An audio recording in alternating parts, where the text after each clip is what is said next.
So you've decided to order a set of subframe connectors from Classic Automotive, and you're interested in understanding how they go on your car. Very simple.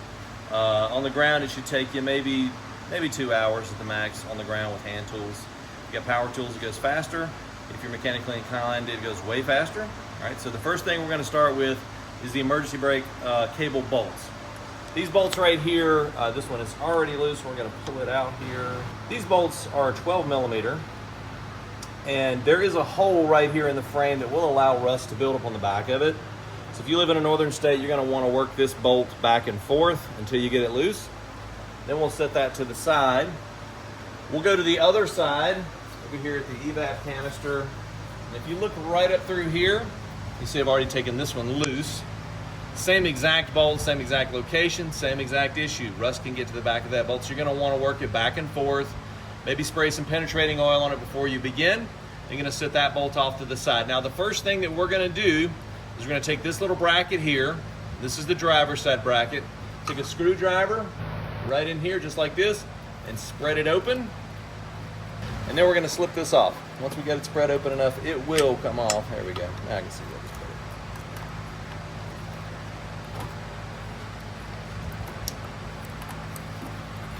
You can't see the grimaces on my face, but it just spreads apart. We pull that off. We're going to take this driver's side bracket, and we're actually going to use this on the passenger side. We'll do the same thing. We'll take the passenger side bracket, bring it over here to the driver's side, and reuse this bracket so we don't need new parts. Come up and do the same thing over here on the passenger side. I'm going to take what used to be my driver's side bracket, and I'm going to put it right back on here, but instead of going this way, I'm going to put it on what would be upside down. So now I can take this cable and move it up because I need that cable to be up out of the way. All right, so we got this pinched on here. I'm going to go ahead and kind of flatten this together here, and then I'm also going to pinch it right here because you've got a hole in each side of the bracket there, and you want that to line up. And then I'm going to take this tab and I'm going to flatten it out. You can do it this way, you can do it with a hammer. I find it easy with channel locks to just flatten it out like I just did. The next step may take just a little bit of time. Stick the bolt in. It is a little tight, not overly tight, but a little tight there. So we'll get it started, and I'm going to grab my ratchet to help me start it. And if I start slow, obviously I'm not wringing it off. If it were to bind, I would back it back out because I don't want to wring this off. If this bolt was very rusty, which these were not, they're very well oiled, we'd put a ton of anti-seize on here. We probably will do it with these just because this is a northern car. You want to make sure you got still good flex on this line, and then tighten it down. The next step we're going to do is take a small hammer. You don't want to get too rambunctious with this. And we're just going to tap this up out of the way. Checking along the way to make sure we still have good wiggle on this line because we're going to put a subframe connector from this bolt here to this bolt here. All right, so we've got a 17 millimeter socket. We're going to put it on here.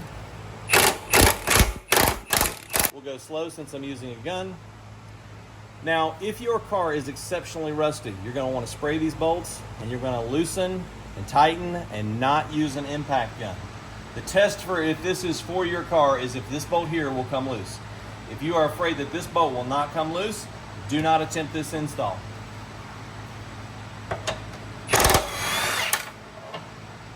That's a good clean bolt. We will anti-seize these bolts before they go back. So it's the rear bolt of the rear, the front mount of the rear trailing arm, and then the front bolt right here, the front bolt of the subframe. That's a good clean bolt as well. We'll lay those to the side. Make sure that you annotate the orientation of the bolts because you do sometimes have a longer bolt and a shorter bolt. This one had a shoulder on it. So you just want to make sure you put the proper bolt right back in the same hole. So this is not a project that I would say start and then walk away from, come back a few hours later. If you've got these bolts out, you kind of need to put them right back so you know where they go. So for our bolts, we're going to apply some anti-seize. This is Permatex anti-seize lubricant. If you are familiar with it, then you know it's going to go everywhere. And I'm going to have it all over me. It'll be on the subframe connectors. There's nothing I can do about that. but it is integral for an install like this. So I'm going to paint the bolts with a very, very generous coat of this anti-seize, so that whoever comes behind me one day, they will be able to get these bolts out. I'm just going to sit that for now because I'm running out of hands. Very generous coat of this. This is cheap insurance that these bolts will come loose later. They won't rust. So now that we've done that, we're ready for our subframe connector. So here is one of the subframe connectors. They are identical left and right, but they do have a front to rear orientation. You can see how the tabs are bent. All right, so there's definitely a high bolt and a low bolt. That's why the bends are in the material. So I'm going to start the rear first. Bolt up in there and get it started. Once that's started, I'm going to take my front bolt, start it. That's simple.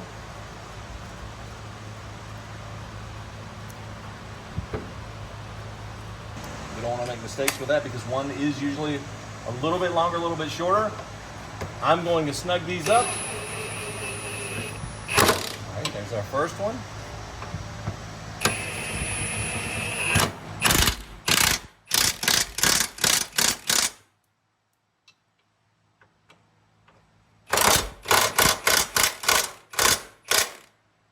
Here, if you have rust in here, you don't want to use an impact. You definitely use hand tools. I'm setting these to about 75 foot-pounds right there, only because I know the gun. And with that, the passenger side is done. Now, as we move to the driver's side, you'll notice that there's this canister in the way, all right? And this is your evaporative canister. So what we're gonna have to do is kind of drop this down a bit, and then we'll actually have to notch the mounting bracket on it so that our subframe connector can go across the top. So we've completed the passenger side, so now we'll turn our attention to the driver's side. This evaporative canister doesn't have to come all the way out, it just needs to come down on this side. And this is very similar to what you do when you add a subframe drop if you've lifted your element. So if you have a lifted element, you may already have spacers right here on this bracket to space it down. If you do, you can just reuse those. If you don't have those, then we include those in the kit with longer bolts. So the first is a 10 millimeter right here. If your element is rusty, you're gonna wanna put a long extension and then come down below it and hit it with a hammer to knock it loose. We've already pre-loosened these to see if they were gonna ring off. FYI, these ring off very often, so go slow. If you're rusty, go just a little bit like that, 1/16 of a turn, and then tighten that 1/16. Then make it an 1/8, and come back. Then make it a 1/4 turn until it feels very loose. And now that one is very loose. Now for this front bolt, same exact size, 10 millimeter. You're gonna wanna put the long extension on, hit it with a hammer a few times. Same thing, 1/4 turn, 1/8 turn, until you get it to turn just like it's turning right now. And then we're going to pull that out as well. Now, all right, so we're going to go ahead and remove, this canister's not super rusty. We're going to pull it off so you can actually see what we're cutting, make this a little easier to see. So in order to get this plastic off right here, you see I already got those bolts loose. To get the plastic off, we push in these tabs here, got a tab here, push in, pull down, tab here, push in, pull down, sometimes over push, there we go. Same on the back, and we also have a plastic screw we'll have to get out, so I'll have to get a puller for that. But it's the same on this other side, a little tighter over here. The same push tabs, we just push them in. Right up in here, you'll see a plastic screw right there. Let's see if I can get our long screwdriver up in here to it. Sometimes they cooperate, and sometimes they don't. We'll see. See if we can unscrew this. Sometimes on these plastic screws, the more gentle you screw on them, the easier they come out. Be real gentle. This one's backing out for us. So we've got the 4 clips and then this plastic screw. And once we get it out, just a little further, we'll get a trim tool and pull that screw out. All right, so we'll reach up in with a trim tool. I should get the smaller one, but trim tool and extract that. And now, so we've got that screw in hand and we've got the whole thing. So the next step is on top of the can. It's quite hard to see. We might try to get a camera angle in there to see, but there are two 12mm nuts on top of the can that hold the bracket to the can itself. I'm gonna reach up in here with my ratchet. There can be dirt and stuff on this, so clean it out a little bit before you start. And this is just a nut and a stud. Make sure our stud is not turning. It is not. If you feel as though they're going to ring off, that probably means they're going to ring off. So you would have to do something different and cut this in frame. So basically you have a stud that goes through and then a nut that goes on top. And we will put some anti-seize on those when we put them back together. That's the first one. Sometimes they fall out like that, sometimes they don't. Once we take the second one loose here, this can is going to be loose and kind of floppy. You just want to take your time with it, but the can is going to come loose from the bracket, so we will need to support the can. Hoses will hold it mostly. We do want to support it just a little bit. We don't want anything to rip or cause a future issue with our evap system. So pay attention during the next little portion here. You can see across the top there where the electrical wiring and one ground wire, and where one vacuum line connects right here. We're going to disconnect all of those things from the bracket. Okay, somebody's already been there for that. There we go. Just the back side. Being a pain. That's the one we want to work later. Some of these are actually already broken. That one's broken. That one's not broken, so we'll save that. Yeah, a lot of times, if you can see the back side of those clips, you can save them. Someone's been here before and they did not save some of them. We're just trying to disconnect them from our bracket. Last 10mm is up here where we showed before. Right there.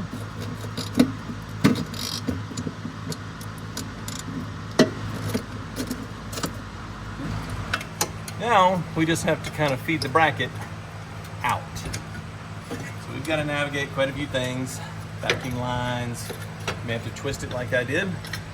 Then we get it out in our hands.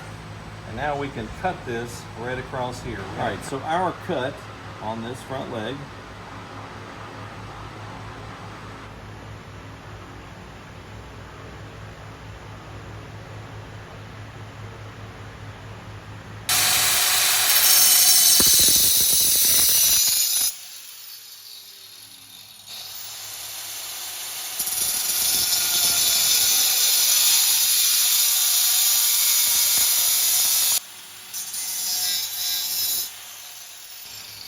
Now, we're going to let this cool off, and then we'll apply some either black spray paint or maybe some Steel It, put a coating on there to protect this so we don't create a rust problem later. Now we're going to move back over to the car and actually install the subframe connector. Yep. All right, so again, we've tested these bolts. We know we're good. That's why I'm using the impact for time's sake in the video. We remove our first bolt, and you're going to want to make sure you notice this one has a shoulder bolt in it. We want to make sure we put the bolt back where it goes. We come back here to the front bolt of the rear subframe. Loosen it. Good clean bolts. We'll make sure that we put anti-seize on those. Take our bracket that we removed from the other side. Put it back on here just like we did over there. Again, this is the bracket from the passenger side. We're just reusing those. When I initially started this, I bought brackets, was going to include those in the kit. And then a very astute mechanic said, hey brother, why don't you just reuse these brackets? And they work perfectly.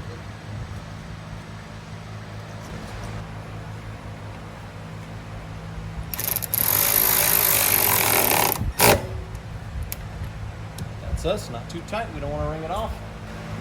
Then we'll take our hammer and we'll just gently lay that up out of the way, making sure we still have plenty of give, which we do. Now that we've got our bolts prepared, arm fandango here.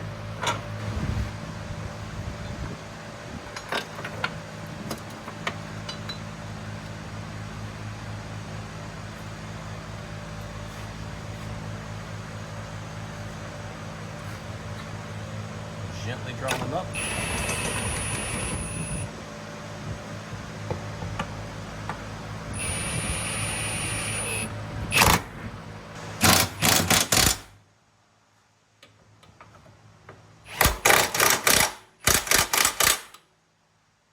So we have our bracket here. You can see where we notched it out and painted it.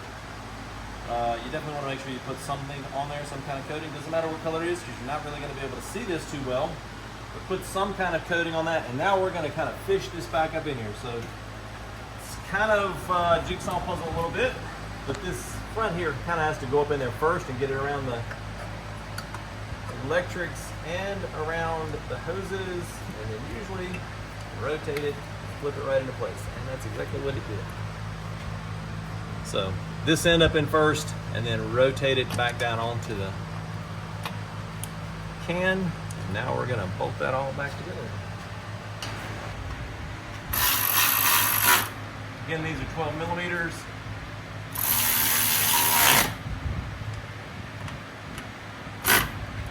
They don't have to be super tight. Now we need to route our hoses and our electric lines back into position where they go. So this one is going to go real high. Again, why I would suggest not pulling this down and leaving it for a day or two. Do it all at one time so that you don't lose place of where everything goes. Alright, so what we want to do with these are our 3 old bolts. We're going to pick the best one of these. We do have quite a bit of rust. So this one right here, definitely a bad candidate. You can see the rust right at the hilt there, so that we don't want that one. That one's all right, and that one's got a little bit of crust there too. So we're going to take this one and reuse this single bolt. The old single short bolt is going to go right back on the inside. We don't have to lengthen this one. It's kind of hard to get this perspective.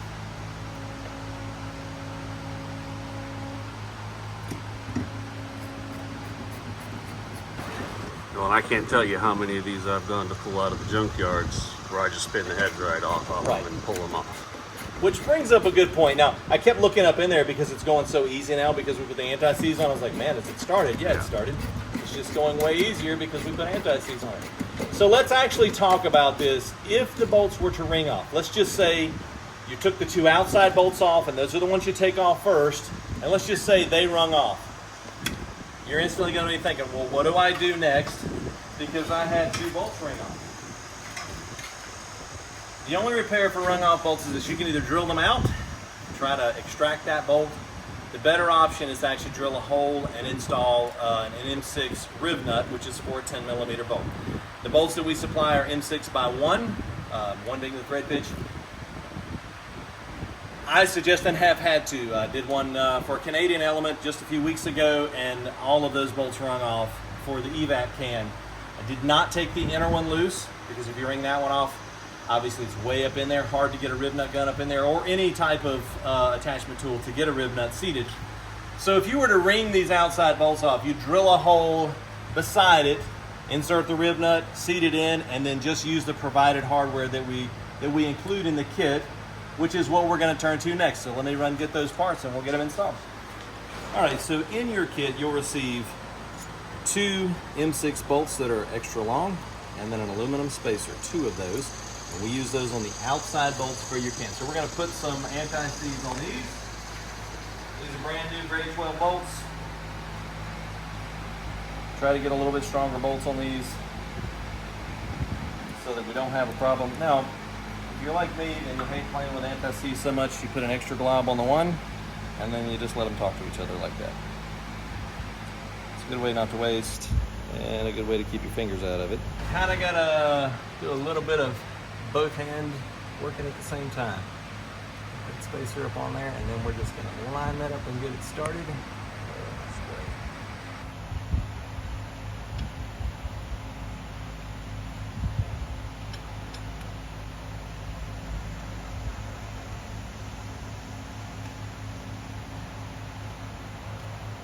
go. We've got that one started. We come to the front, do the same thing.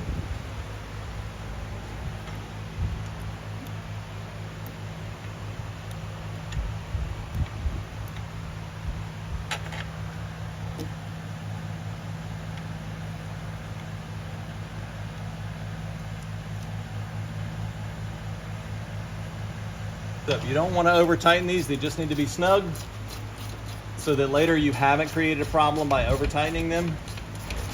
Snug. We're not putting a ton of pressure on that at all.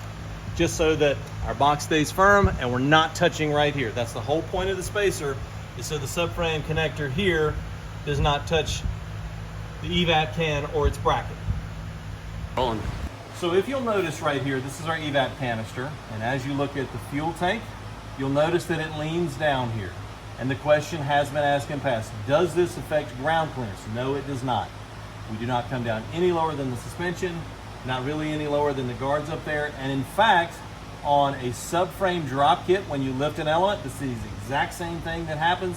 Nearly the exact same spacers are used. So we don't run into any extra ground clearance issues. We're gonna add the shield back in a minute, but I wanted you to see how it leans. This will not adversely affect anything. Now for the shield. Feed it back up in, get our 4 pin started, pop it up in there, and now all we have left is our plastic screw, which can be a pill. There we are. And for these, we don't need a screwdriver to reinstall it. We just take our plastic screw, stick it back down in the hole, and press. Easy to go back in. And with that, all we have to do is put our wheels back on and our subframe connectors are installed. If you're decently mechanically minded, this should take you about an hour and a half total to do. If you run into bolts that need help, or if you run into something else, obviously that's going to take longer. If you had to add rib nuts over here, that's going to take some extra time. But generally speaking, an hour to an hour and a half, especially if you're on a lift, you can knock this out in 45 minutes to an hour. Doesn't take very long at all. Just protect your surfaces, and anything that you knock metal loose or paint off of, just make sure you spray paint it.